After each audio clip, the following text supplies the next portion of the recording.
Ever said something you regretted? Here are 5 powerful situations where you should zip your mouth.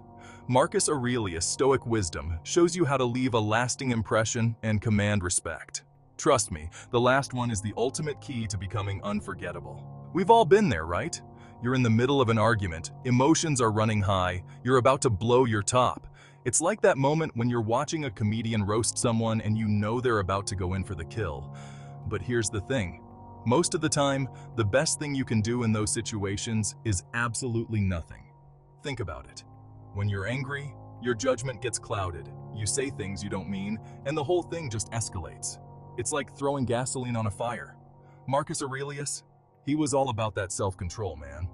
He said, "The best revenge is to be unlike him who performed the injury. Instead of trying to win the argument, try to understand the other person's point of view.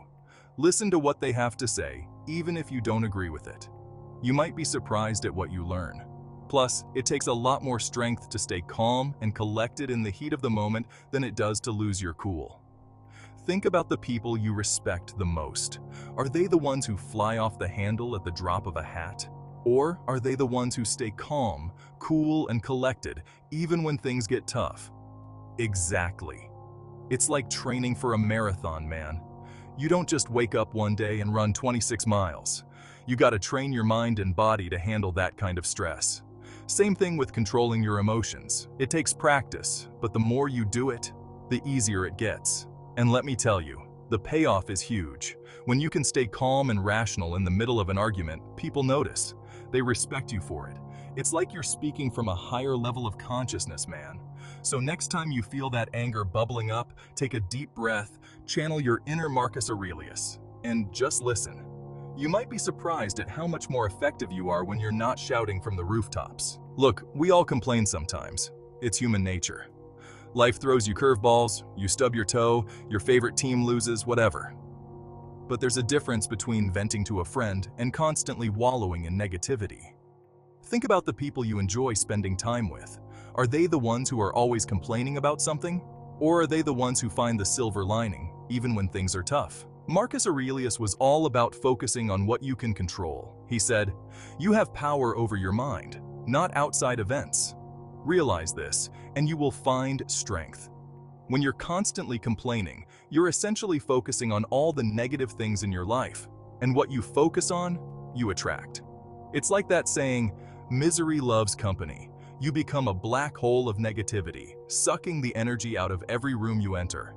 Instead of complaining, try focusing on solutions. Got a problem? Don't just whine about it. Figure out how to fix it. It's like that feeling when you finally solve a Rubik's Cube. You feel accomplished, empowered. And even if you can't fix the problem, you can at least choose how you react to it. You can let it get you down, or you can choose to see it as an opportunity for growth. Remember, your thoughts shape your reality. If you're constantly focusing on the negative, that's all you're ever going to see. But if you choose to focus on the positive, you'll start to see opportunities everywhere. It's like training a dog, man. You don't just yell at it for doing something wrong, you reward it for good behavior. Same thing with your mind. Reward yourself for thinking positive thoughts. Focus on the good, and you'll start to see more of it in your life. Chapter 3. Meeting new people can be intimidating, right? You want to make a good impression, but you also don't want to come across as arrogant or insecure. It's like that feeling when you walk into a party and you don't know anyone. Do you try to blend in, or do you own the room? Here's a little secret. The best way to make a good impression is to shut up and listen. I'm serious. People love to talk about themselves.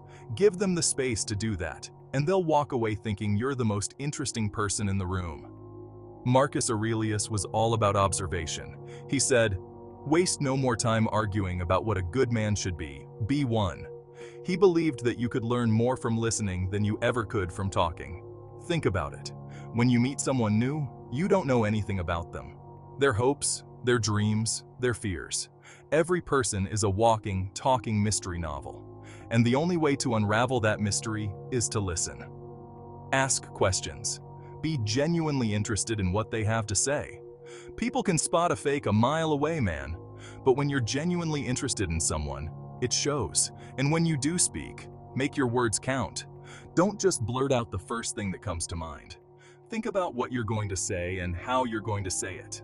It's like that feeling when you're about to go on stage to perform. You don't just wing it. You rehearse, you practice, you prepare. Do the same thing with your conversations. The more you listen, the more you learn. The more you learn, the more interesting you become. It's a virtuous cycle, man. So next time you're in a room full of strangers, remember, you have 2 ears and 1 mouth for a reason. Chapter 4. Life can be overwhelming, right? Work, relationships, family, responsibilities. It's like a never-ending game of whack-a-mole. And sometimes, it feels like you're about to drown in it all. In those moments, when your emotions are running high, the best thing you can do is absolutely nothing. Seriously, take a step back, breathe, and give yourself time to process. Marcus Aurelius was all about finding clarity in chaos. He said, "The happiness of your life depends upon the quality of your thoughts." He knew that when you're emotionally charged, you're not thinking clearly. You're more likely to say or do something you'll regret later. It's like that feeling when you're about to send an angry email. You know you shouldn't hit send, but you're so fired up that you do it anyway. And then you instantly regret it.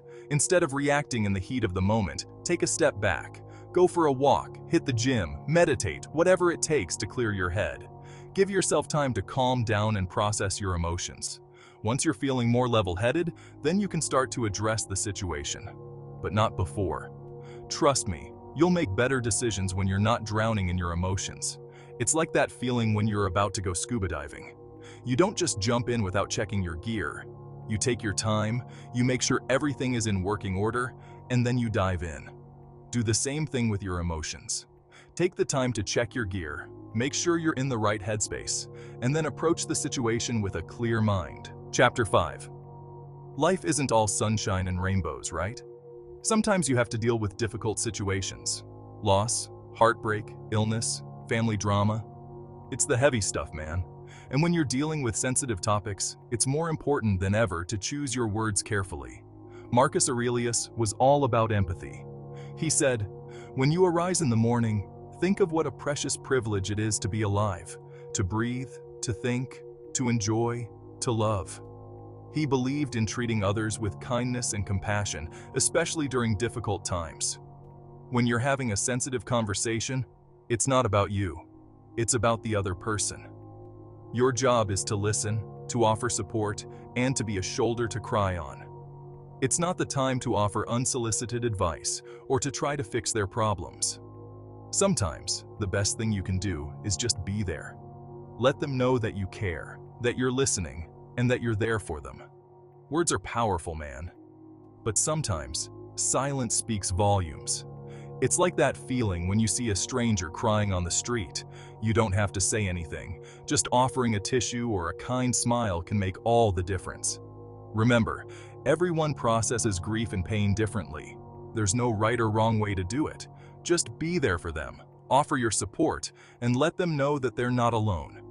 And if you're not sure what to say, sometimes it's better to say nothing at all. A hug, a hand on their shoulder, a listening ear. Those things can speak volumes when words fail. So there you have it, folks. 5 situations where keeping your mouth shut is the ultimate power move.